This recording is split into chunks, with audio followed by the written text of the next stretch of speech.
What's up, YouTube? Got a drum tuning video. I got this ACROLITE given to me for free. Yes, the Model 404, the 5x14, the legend, the aluminum ACROLITE. 1971. It's a 54-year-old drum for free. I used to have one of these and I loved it. I always thought it was very cutting. It always sounded great versus my birch maple hybrid Ludwig that I got. So I wanted to clean this up, take care of it, ran through it, made sure none of the bolts were loose or anything, and I wanted to go with like a fat sound on this. Like, can I get a fat and cutting sound? So I went with the 500 on the snare side head. Yeah, the Evans has their snare sides. They got the 200, 300, and 500. Each one is just a 2, 3, or 5 mil single ply head. So I went with the 500. I want that thick. See if it'll give me a heavy bottom end, and then put a hydraulic on top and see what we get from it. So I did have to order a new snare side rim, new snare wires, new heads, obviously. All right, so let's start tuning. You know the basics. You put the head on, you put the rim on, you put the bolts in. Now, dude, this thing's not in great shape. I mean, it's got some wear on it. The original P85 is on there, and the original dampener for the head, it is not on there. I didn't want to order one. I'll order it later, but as well as order a new throw off for it.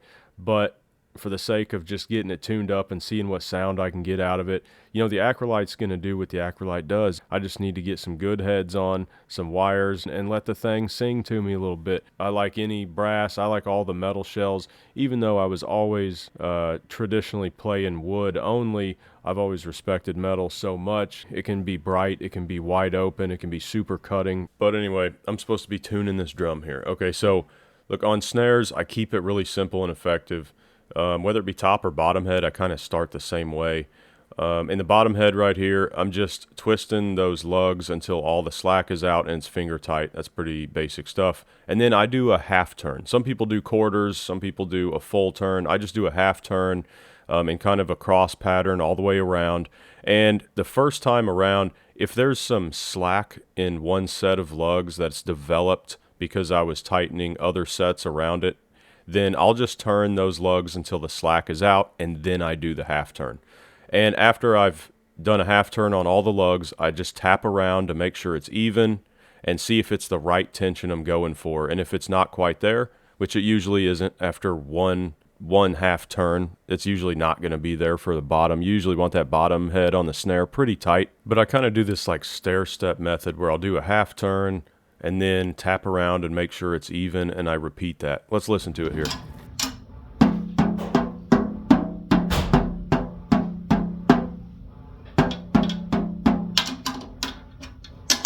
Okay, so we're getting there. It needs another round or two of the tighten and tap method, you know, just tighten a half turn, tap around, even it out, see if the tension's right, and then do another round of that.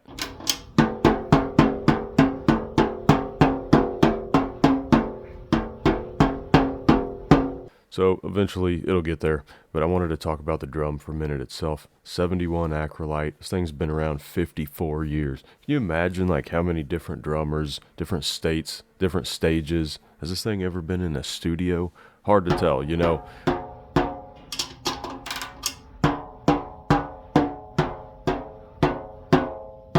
Alright, it's getting there. It'll be there soon. Anyway, we're talking about a 54-year-old drum. That's like 26 years before Google had their first homepage. We're talking 35 years before Twitter was on the internet. Dude, 45 years before the first iPhone had 4K video. We're talking 33 years before the first YouTube video. So, safe to say this thing isn't exactly new on the scene.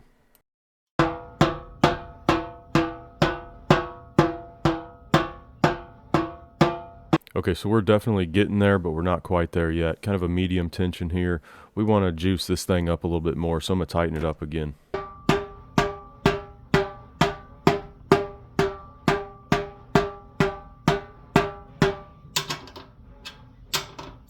Okay, so after tightening it up this last time, I'm pretty happy with it. It's got a kind of medium-high tuning, and I like that for that bottom head. Now, I did get busy and had to do other stuff, and after a couple days, I came back to finish, by starting with this strainer. Okay, so I'm going to start with the strainer by just positioning it out in the middle, and then I pull that band tight, and then I just pin it down and tighten those screws. Now this is the old style, the original style, couple flathead screws, and you're tight on this side. Okay, off to the throw off side here. Now this is the original P85 throw off for the snare, the original style. It doesn't have the option to use a band. You just have to use the wire or the twine or whatever string you're using.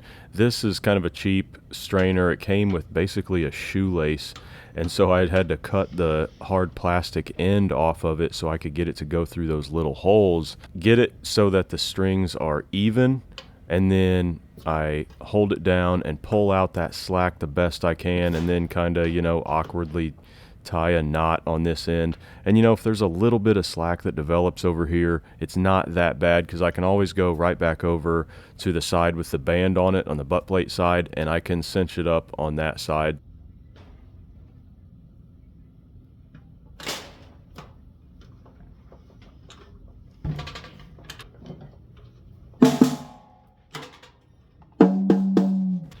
And ultimately I did have to tighten this down a little bit more, went back over to that butt plate side, loosened it just enough to pull it, hold it tight, cinch it just a little better so it had a little bit more reaction on that throw off side. It was a little tighter. So I adjusted the throw off a couple of times, hit it a couple times, just getting it in the right spot. That's a good looking drum, dude. Let's go check it out.